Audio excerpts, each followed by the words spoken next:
NSY के, राहुल गांधी जी के बब्बर शेर सड़कों पर आपको सामने झगड़ा करते नजर आएंगे, सरकार के सामने नजर आएंगे। क्योंकि मीडिया की भी कहीं ना कहीं कमियां रही है कि उनको दिखाने में मीडिया संकोच करती है और डरती है भी। आज हम हिंदुस्तान में उस समय में जी रहे हैं, उस समय की बात कर रहे हैं कि पूरी दुनिया में सबसे युवा देश हमारा भारत देश है। ऐसी पॉलिसी लाई जाए, उन छात्रों से संवाद करके पॉलिसी लाई जाए, लेकिन अब ऐसी डिक्टेटरशिप चल रही कि पॉलिसी लेकर आ गए, उस पर कोई पॉलिसी की लैब्स की बात नहीं करता है, कोई एग्जाम्स को लेकर बात नहीं कर रहा है। नशा मुझे लगता है हमारे हिंदुस्तान की आधी जवानी को नशा मजबूरी में कर रहा है। मोदी जी की करनी और कटनी में फर्क है।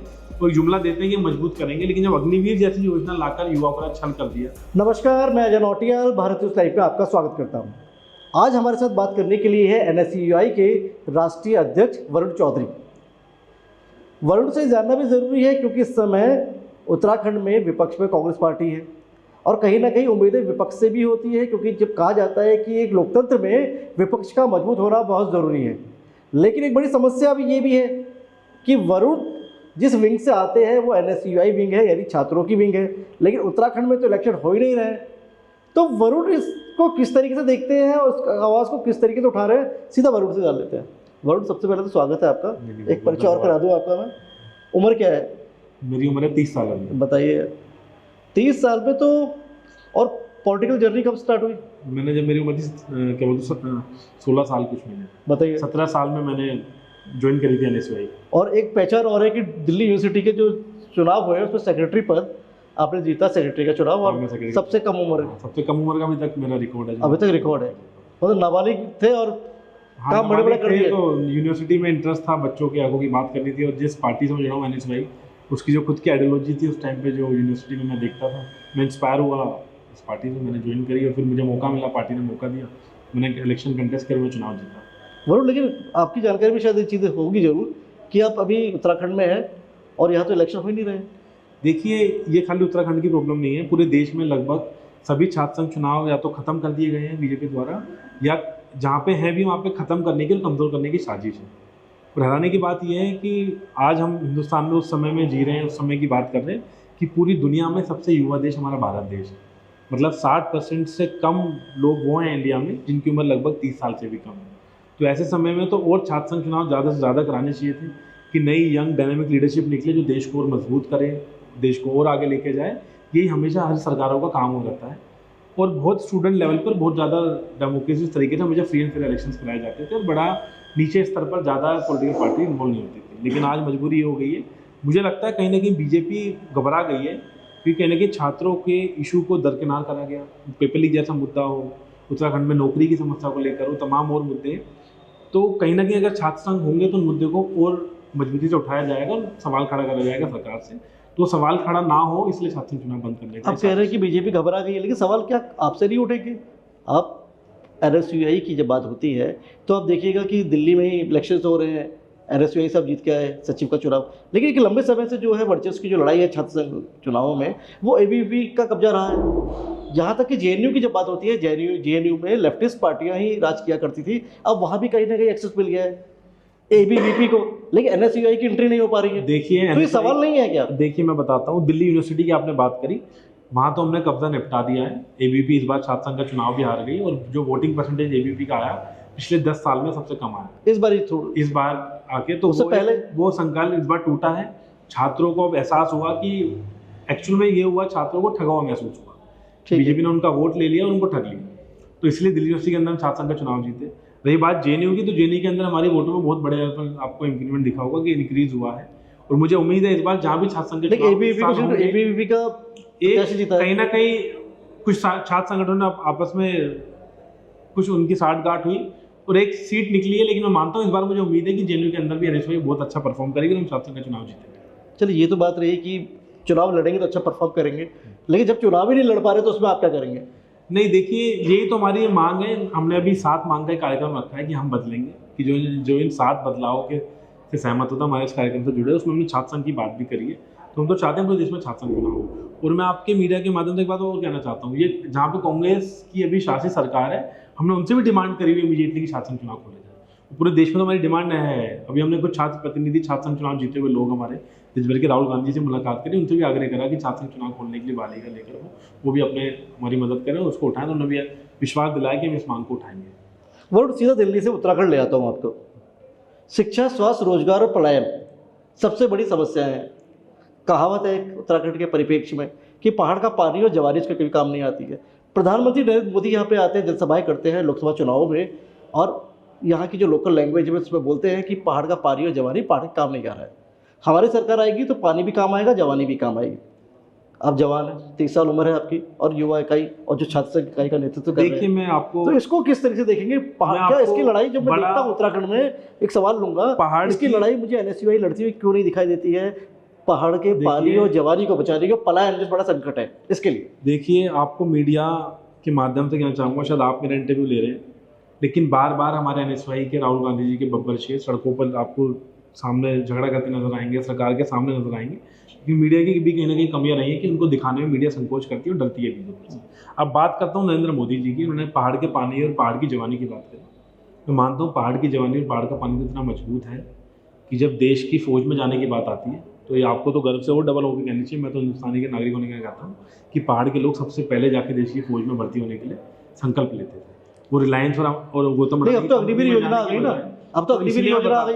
पहले मोदी जी की करनी और कटनी में फर्क है। वो एक जुमला देते हैं कि मजबूत करेंगे, लेकिन जब अग्निवीर जैसी योजना लाकर युवाओं का छल कर दिया। आज आप अपने आसपास ही देहरादून में कोचिंग एकेडमियाँ थी जो डिफेंस की तैयारी कराती थी, उनकी हालत जाके देखिए। अगर उसमें पहले 500 विद्यार्थी आता था, आज 50 भी आने को मजबूर है। और लाखों पद देश की डिफेंस के खाली पड़े। और आज के समय में डिफेंस की बात करना तो और जरूरी हो गया कि आसपास के देश जब हमारे दुश्मन हो जाए तो हमें देश की आर्मी को और मजबूत करना चाहिए।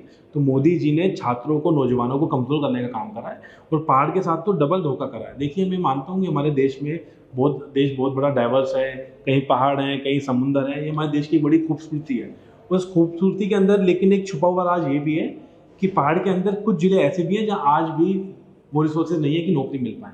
तो उनके पास सरकारी नौकरियों के ज़्यादा वो रहती थी उम्मीदें, और सरकारें उन जिलों में ज़्यादा काम करती थी, डीएम एसपी लेवल के लोग और लोकल एमएलए मिनिस्टर्स, कि उन ट्राइबल डिस्ट्रिक्ट्स में ज़्यादा काम हो। अब सरकार ने ये काम शुरू कर दिया कि जो ट्राइबल जिले हैं वो ट्राइबल की जो आइडेंटिटी है उसको खत्म करने का काम भी बीजेपी सरकार करती है। आप कैसे लड़ेंगे इसके? देखिए, हमने कैंपेन लॉन्च करा आज, हम बदलेगा कैंपेन। इसके माध्यम से हम बदलेंगे।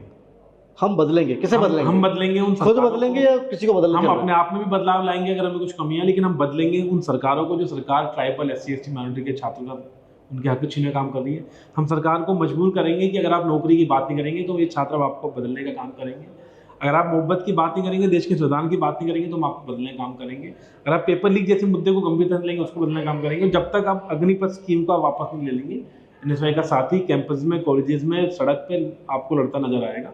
और अग्निपथ स्कीम जैसी योजना तो तुरंत वापस होनी चाहिए। वो खासतौर पर उत्तराखंड जैसे जो राज्य है, इस पर तो इसका और डबल भारी प्रकोप पड़ा है।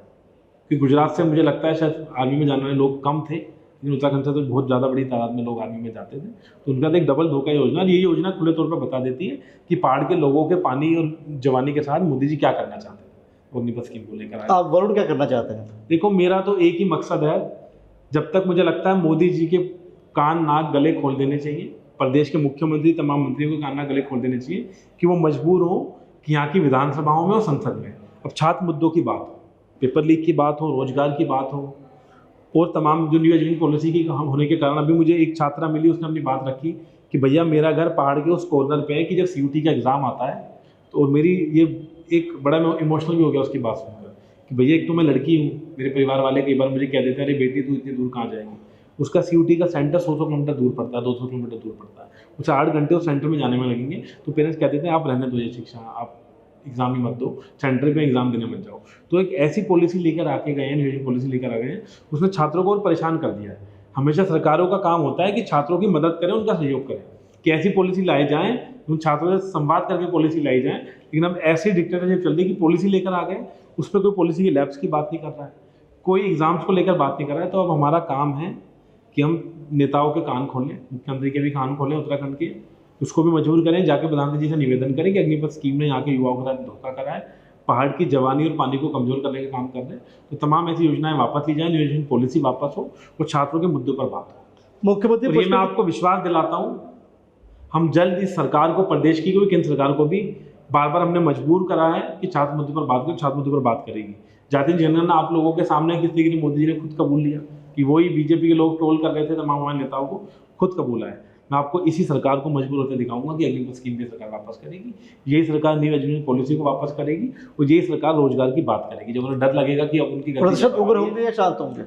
प्रदर्शन देखो, हम गांधीवादी संगठन है, हम शांति से प्रदर्शन करेंगे, लेकिन जब हमें मजबूर करा जाएगा कि अगर हम पर लाठियाँ बरसाई जाएंगी और हमें दमनकारी नीति हम पर लागू होगी, तो हम शांतिपूर्वक के बाद दूसरा तरीका भी जानते हैं। लेकिन हम गांधीवादी संगठन है, हम गांधी को मानने वाले विचार हैं, हम अम्बेडकर जी और नेहरू जी को मानने वाले विचार हैं हमारे। हम शांति से एक मैसेज देते हुए हम अपना जो आंदोलन जारी रखें। नशा मुक्त उत्तराखंड की बातें होती है, क्यों नशा मुक्त की बात हमारी मुख्यमंत्री जो पुष्कर सिंह धामी है, एक नशा मुक्त उत्तराखंड अभियान चलाया उन्होंने, बोला जो नशाखोर है, जो नशे की खेप जो भेज रहे हैं उन्हें बख्शा नहीं जाएगा। इसको आप किस रूप में देखते हैं? देखिए, नशे के दो चीज़ें हैं। मैं खुद चाहता हूँ देश नशा मुक्त देश हो। हमारी भी एनएसआई और यूथ कांग्रेस के साथियों ने कई बार नशा मुक्त के अभियान चलाए, लेकिन मजबूरी ये हो गया, वो दर्द को समझिए।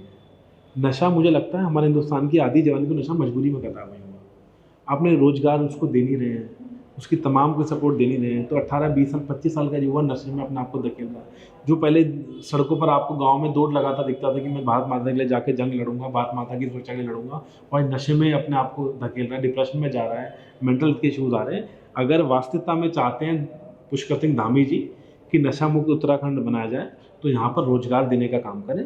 ये झूठे अभियान पैसा कमाने के लिए, मैं खुले तौर पर आरोप भी लगा रहा हूँ कि पीआर टीम के माध्यम से तमाम यहाँ के, आपने देखा कितने करप्शन के केस सामने आ रहे हैं। तो धामी जी ना इन कैंपेन्स को, झूठे कैंपेन्स को बंद करें और युवाओं को रोजगार देने की बात करें। अगर रोजगार देने की बात करते हैं तो मैं आज कहता हूँ धामी जी में हिम्मत है, अगर वास्तविकता में उत्तराखंड के लोगों के, युवाओं की हक की बात करना चाहते हैं, तो प्रधानमंत्री जी को चिट्ठी लिखें और बोलें कि अग्निपथ स्कीम वापस करो, इससे उत्तराखंड में बहुत नुकसान हुआ, युवाओं को नौकरी मिलने में बहुत दिक्कत आ रही है, युवा नौकरी लेने नहीं जा रहा और नशे की तरफ जा रहा है। तो मैं आज धामी जी का आके धन्यवाद भी करूंगा और उनके साथ आके खड़ा हो जाऊंगा।